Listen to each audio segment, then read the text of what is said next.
ભારત માતા કી જય, વંદે માતરમ. કચ્છમાં કુકડીઓ ગામ રત્નાલ અને હું ભગુસામજી આહિર.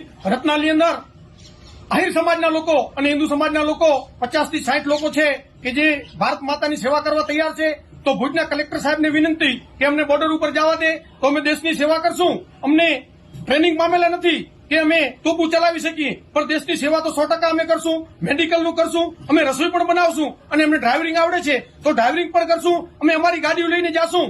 એટલે કલેક્ટરશ્રીને માંગ છે કે અમને બોર્ડર ઉપર જવા દે એટલે અમે દેશની સેવા કરશું. પહેલગામ હુમલો જે થયો એટલે પાકિસ્તાનના લોકો અને પાકિસ્તાનના જેહાદી લોકો આતંકવાદીએ હુમલો કર્યો અને બહુ ખરાબ કૃત્ય કર્યો છે.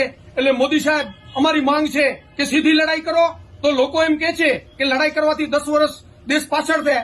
તો 1947માં દેશ આઝાદ થયો છે તે સુધી લોકોનો વિચાર તો બદલ્યો નથી. અભી નહીં તો કભી નહીં. મોદી સાહેબ સીધી લડાઈ કરો.